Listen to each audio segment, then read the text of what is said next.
In just a moment, CBS will present its weekly program of the world's outstanding thrillers, Suspense. Before we begin, the producer feels it incumbent upon him to reply herewith to the many inquiries concerning the solution of last week's story of the woman on the telephone called Sorry, Wrong Number. Due to a momentary confusion in the studio, an important line cue was delivered at the wrong time, and some of our listeners were uncertain as to the outcome of the story. For them, be it known that the woman, so remarkably played by Miss Agnes Moorehead, was murdered by a man whom her husband had hired to do the job. We should also like to announce that in response to many hundreds of requests, this suspense play will be repeated within a few weeks. And now, this is the Man in Black, here again to introduce our performance tonight of Suspense.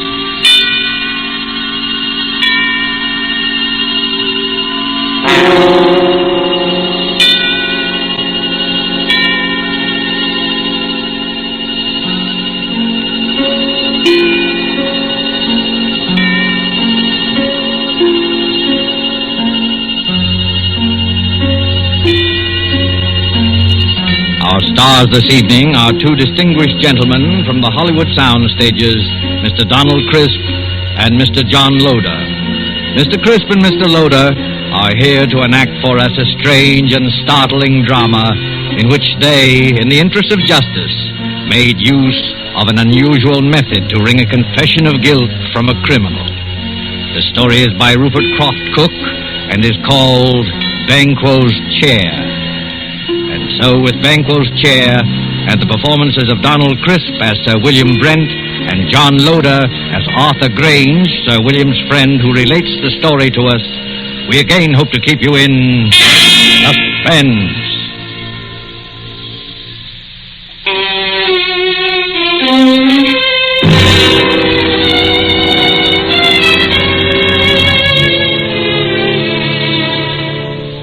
I would like you to look at this photograph.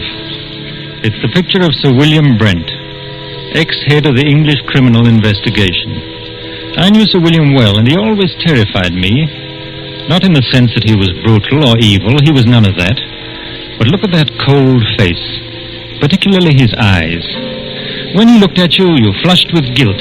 Every misdeed you ever committed in your life floated over your face. A glance from him made you feel as if you were stark naked. He saw you with all your defenses down. Sir William was the scourge of criminals, coldly unemotional, utterly without fear or passion. He tracked them down mercilessly and never lost a case. There was no feeling in him, no pity, no hate, nothing but terrifying, cold intelligence. And he was deadly to everyone he went after. I'm going to tell you about his last case. A case that, well, even recalling it sends real shudders through me. I swear it's true. I saw it with my own eyes. I wish I never had. I witnessed it in all its dreadful details. One night at the club, about 11 o'clock, a boy came up to me. Telegram for you, sir. I ripped open the envelope and read the telegram. Dear Arthur, will you come and dine with me at Turret House, Sydenham on Thursday? There will be several guests, and I think I can promise you an unforgettable evening. It was signed by Sir William Brent. I was annoyed. I don't like to receive telegrams so late in the evening, and Sir William could easily have phoned, unless he didn't want to go into details with me. I decided to phone him.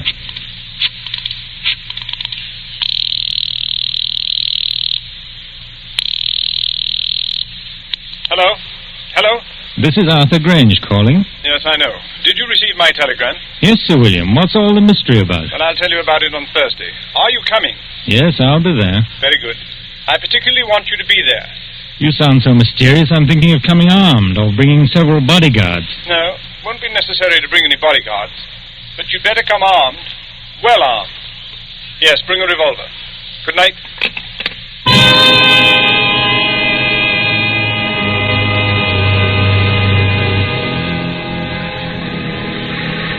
Early Thursday evening, I made my way to Turret House. A windy November rain slashed at the streets. Turret House is a huge red brick, unpleasantly somber mansion, an ugly product of Queen Victoria's time. There it squatted, back of the road, almost hidden to view by several dripping pine trees. The neighborhood had known better days.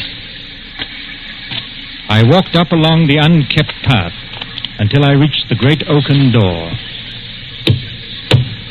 I let the knocker fall once or twice, and the door opened. Good evening, Mr. Grange. I was waiting for you. Hello, Lane. Nasty night, sir, isn't it? It's not much warmer in here. There's a fire in the dining room, sir. Whatever made Sir William move into this drafty dungeon? Oh, we haven't moved in, sir. It's only temporary. Sir William just rented. We still live in the West End. Oh, I see. Have any of the other guests arrived? Yes, Mr. Grange. Miss Stone is here. Miss Stone? Yes, the mystery writer. This way, Mr. Grange. I'll show you to the dining room. Sir William will be down shortly. Oh, hello. I'm Roberta Stone. How'd you do? I'm Arthur Grange, an old friend of Sir William's. Yes, I know. I've read some of your mystery stories and enjoyed them very much. Thank you, Mr. Grange. Just what is going on here tonight? I don't know. Sir William sounded awfully mysterious. But then, I've known Sir William for a long time. He never lets anyone down. If anything, he understates. I know. He told me to come armed. He told me the same thing. Here's my gun.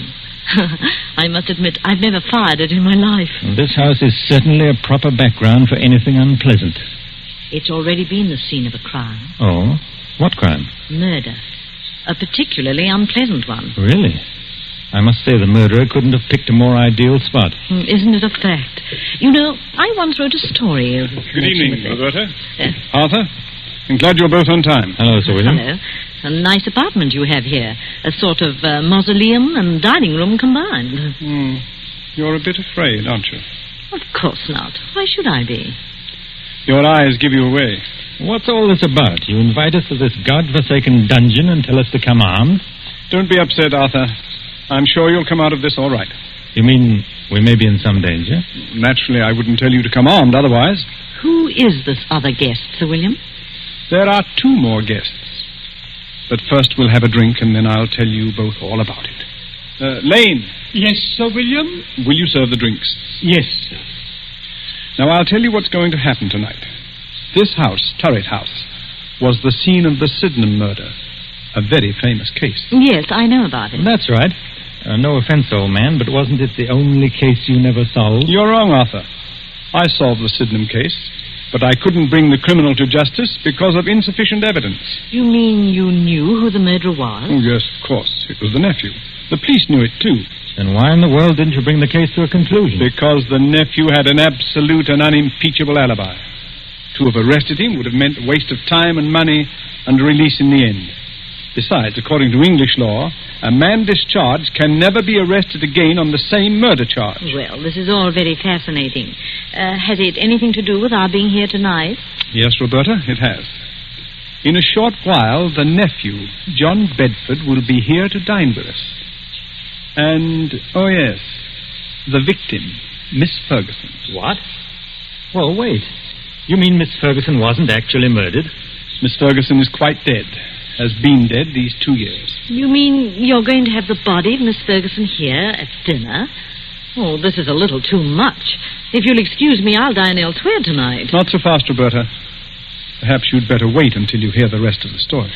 This promises to be a very gay dinner. Oh, yes. Now, as you both know, I've never lost a case, except the Sydenham murder, which will be finished tonight. Now, I'm an egotist.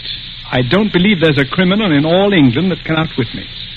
As a matter of fact, I've resigned from the criminal investigation for the sole reason of trapping Mr. John Bedford. It's hard to believe. Well, I told you I was an egotist. No criminal has beaten me yet, and no one ever will. You have an awful lot of patience. Infinite patience. I devoted 2 years to this case, and now that my moment of triumph has arrived, I wanted to have some witnesses. A writer who will record the event, and an admirer who will applaud with awe the trickiness of my scheme. Well, if it's as gruesome as I think it is, I won't be here to watch it. Oh, yes, you will. Horror has a way of fascinating and hypnotizing people. Besides, Arthur, you'd be ashamed to run out now. I'll stay, of course. So will I. Good. Now, before I tell you my scheme, let me first acquaint you with the details of the murder.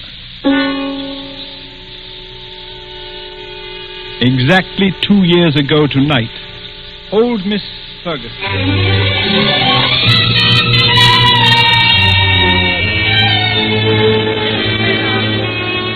Where is that foolish maid? Yes, Miss Ferguson. Why don't you answer when I call? I was in the kitchen, ma'am. It's after 10 o'clock. You should be on your way home. I was just about to leave. Has my nephew called? No, ma'am. Mr. Bedford hasn't called since yesterday. I told him he couldn't come in, just like you said. I don't ever want to see him again. He's no good. He's an evil man who will come to an evil end.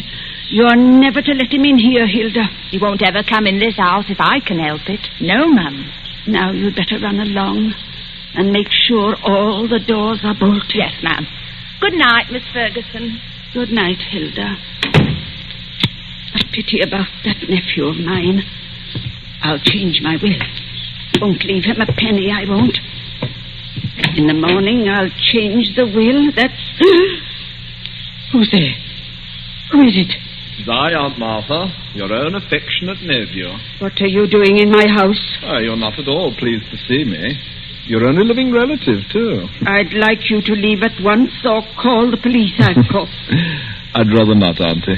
I want to have a talk with you. You don't want to talk to me. All you want is money. Yes, Auntie, I do want money. And lots of it. You've got all the money you'll ever get out of me. You won't even get a penny after I die. I'll see to that. Perhaps you'll appreciate the value of money after you've worked for it. You know, Auntie... You're wearing gloves. What are you up to? I've made up my mind. What are you doing? Keep away. You're an old woman. All that money's no good for you. You can never use it. I'm young, and money means life to me. A rich and gay life. You're old, and you're going to die soon anyway. No, it can't be. You're not going to do that. Yes, Auntie, I am. You don't want to live anywhere. You're lonely, you're sick, and you're old. I'm going to do you a favor. Nobody can hear you now. I'm your heir. Your only heir, Auntie. You're next of kin. The estate is going to be mine. All of it.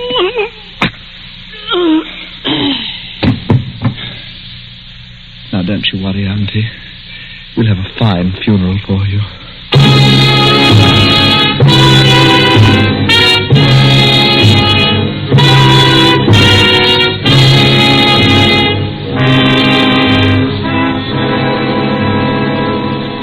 That's pretty much the way old Miss Ferguson was murdered. Oh, how ghastly. Hilda found the body the next morning. I immediately went to work on the case.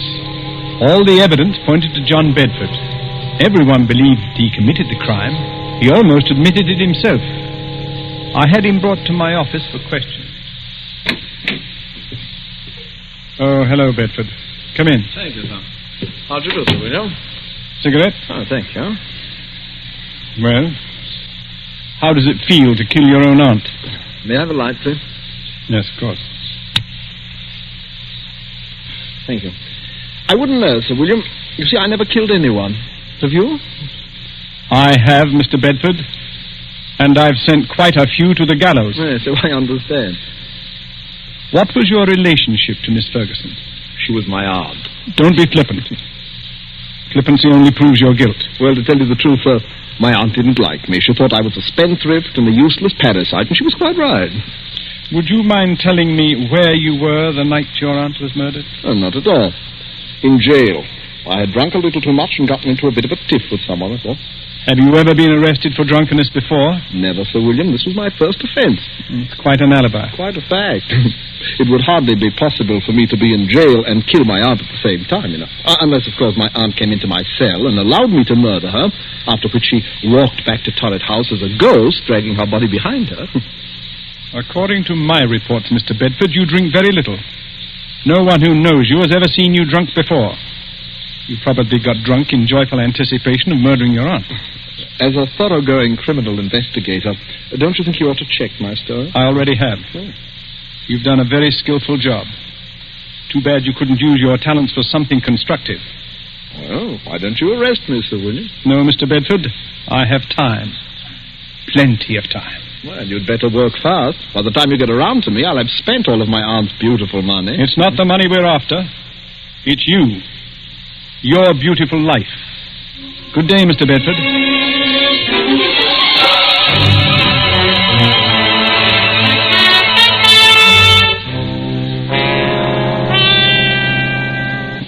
That's how matters stood. I refused to let any of my men arrest him. But how in the world could he have murdered his aunt while he was in jail? Perhaps he bribed the prison guard to let him out for an hour. Yes, Roberta, I believe he did. Unfortunately, the guard died of pneumonia soon afterwards, which left us no further source of evidence. As far as I can see at the moment, Sir William, you haven't a leg to stand on. You're quite right, Arthur, I haven't. Except that every man, particularly a criminal, has an Achilles heel. I discovered John Bedford's weakness. What is it? He's superstitious. And it annoyed me tremendously that John Bedford was my first failure. Here was a clever, calloused criminal who laughed at me. No one had ever done that before. Bedford knew I could do him no harm, and he made the most of it. Carefully and patiently, I thought it over. I looked upon Bedford as you would look on a Chinese puzzle. There is no such thing as an impregnable defense. A few months later, I went to visit Bedford.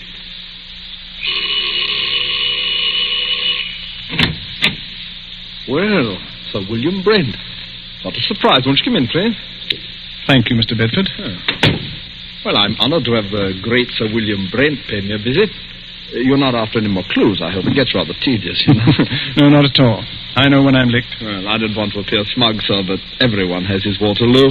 Will you have a drink? No, thanks. I suppose you're curious about why I came here. Well, I'd hardly imagine it was a friendly visit. On the contrary, it is. You see, I admire brilliant people, no matter what they're calling. Oh, you're very flattering, Sir William. I've resigned from the criminal investigation.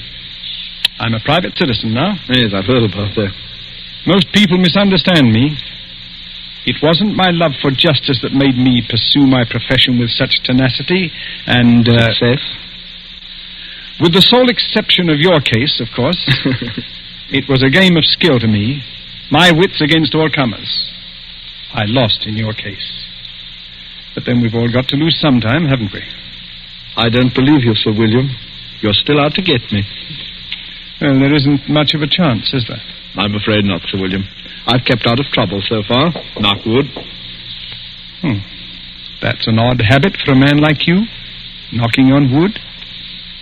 You're not superstitious, are you? Huh? Of course not. Just a habit since I was a child. I see. Well, now to the reason for my visit. I noticed in the papers that you're looking for a tenant for Turret House. Oh, yes, I am. I'd like to rent it. Well, the scene of the crime, huh? Well, of course, why not? There's no harm in it. As a matter of fact, I'll let you have it very cheaply.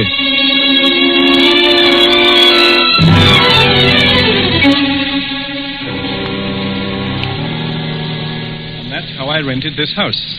The house where the murder was committed. Well, what's your plan? It had better be a good one. Mr. Bedford sounds like a hard customer. Yes, it's a strange plan, but an effective one. I saw Bedford frequently. Our acquaintance blossomed into a kind of friendship, an armed friendship, of course. He knew I was out to get him, and I wanted him to know that. He's vain, very vain. And this game intrigued him. I also learned that he was very superstitious, although he denied it vigorously. Tonight is the anniversary of the murder, and tonight Mr. Bedford dines with us at 8 o'clock. It's nearly 8 now. Now, this is the plan. You know May Wakefield? Of course. She's the famous Shakespearean actress. That's right. During dinner, she will enter the room in the precise likeness of Miss Ferguson, the murdered woman. We, of course, will pretend not to see her. We remain outwardly unconscious of her. Only Bedford will be aware of her presence. I believe Bedford will confess. I'd imagine he'd keep away on this night, especially if it's the anniversary. He's giddy with success. And also, the fact that Roberta Stone, the famous writer, is here with us tweaks his vanity. He'll be here promptly. Oh, I don't like this. Well, this is just like one of your stories. It doesn't become you to be frightened. Oh, I won't run away. Well, there's one more thing. During dinner, the electric lights will be switched off at the main, and candles will be lit. We must have the correct atmosphere. You understand now? You're not to see May Wakefield. She doesn't exist for us. Is that clear? I'll look right through her. Oh, it gives me the creeps. That, I am sure, is our Mr. Bedford. The appearance of John Bedford suddenly made the whole scene grimly real. He was a tall, well-built man in his late 30s, immaculately dressed and perfectly groomed. At first sight, his face seemed pleasant enough, but on closer scrutiny, his grey eyes were hard and cold. He looked us over, all of us, with arrogance and superiority. I heartily wished I was elsewhere. This was one scene I had no desire to witness.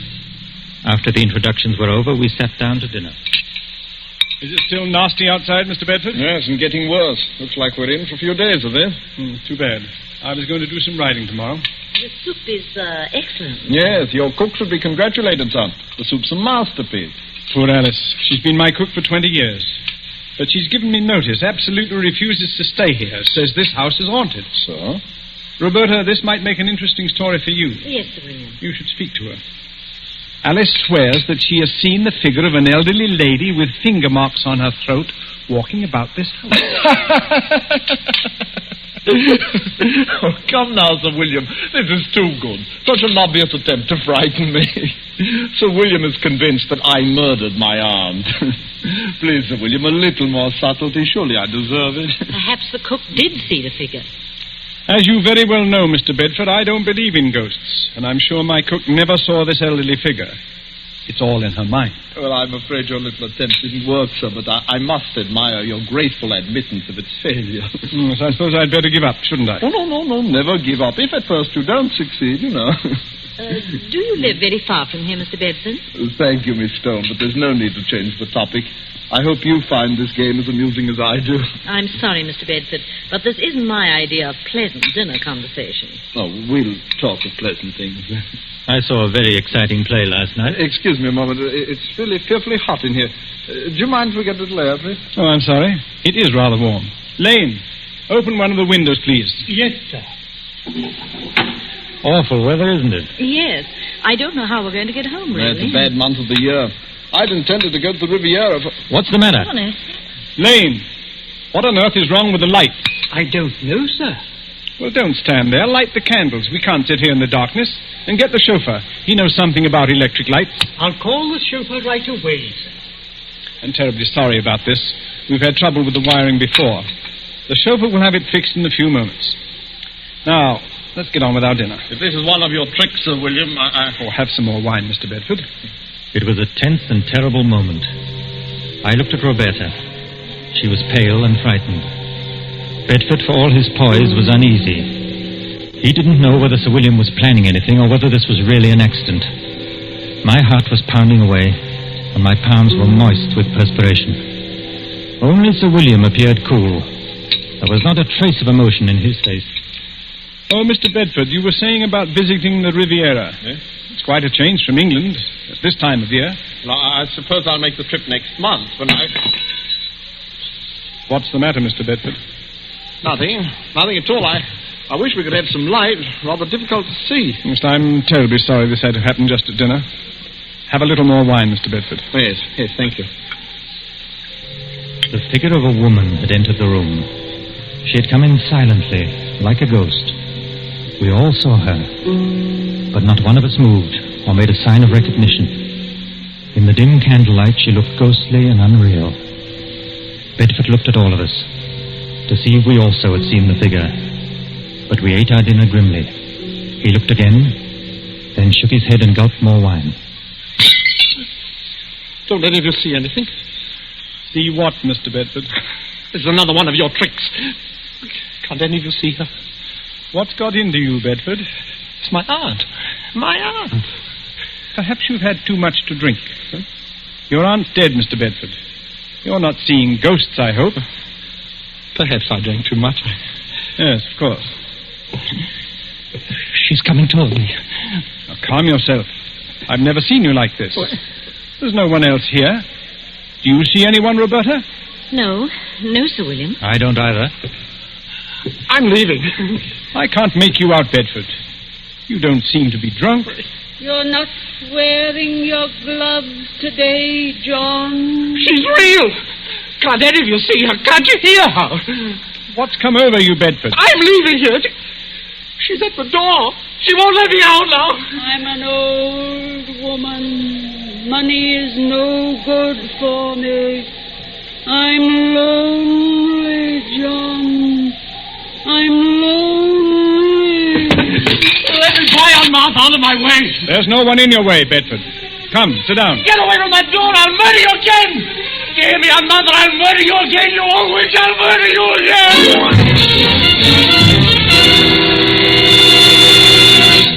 All right, switch on the lights. Now, Officer Graham. Come along. What? Arrest him. You've heard the confession. Put the handcuffs on him. I've got him, sir. Heaven. Oh, I have never seen anything so horrible. Well, Bedford, it seems that I've finally caught up with you. I'll kill her again. I'll kill her again. That wasn't your aunt. It was May Wakefield, the actress. I'll kill her again. I'll kill her. Take him away. State of shock. Well, shall we continue with our dinner? I hope you're fully satisfied, Sir William. Quite. It's been a long job, but it has ended as I knew it would. I'm most grateful to you both for your help. I thought it was a pretty grim affair. Oh, your methods repel me. But I suppose you know your job. May Wakefield certainly knew hers. That was the finest piece of acting I've ever seen. Her makeup was incredibly good. We must congratulate her. She's probably gone to her room. Lane. Yes, sir. Please call Miss Wakefield. Miss Wakefield, sir? Yes, the lady who's been assisting us this evening. Well, I'll look for her, sir. Yes, tell her to come down and join us. We have a fine dinner waiting for her. Excuse me, sir. This telegram came a little while ago. I didn't want to disturb you during dinner. Oh, yes, let me have it.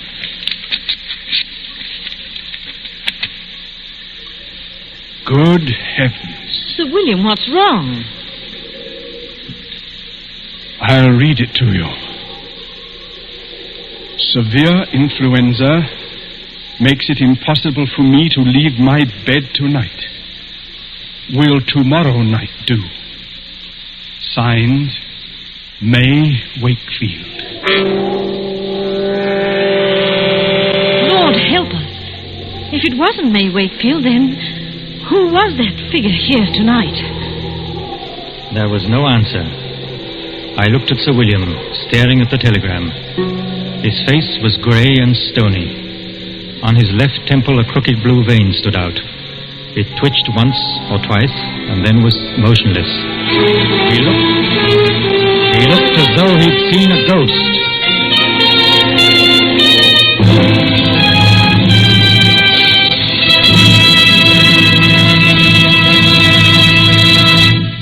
And so closes Banquo's Chair, starring Donald Crisp and John Loder. Tonight's tale of Suspense.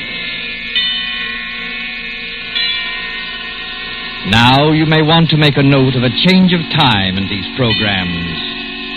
Beginning next Tuesday, Suspense will be heard a half hour later, or 10 to 10:30 Eastern War Time.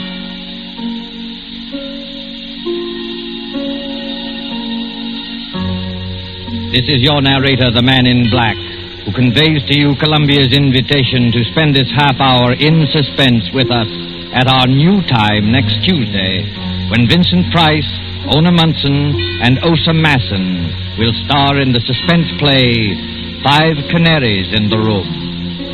The producer of these broadcasts is William Spear, with Ted Bliss, the director, Lud Gluskin, and Lucien Morawick, conductor and composer, and Sigmund Miller, the radio author, collaborated on tonight's Suspense.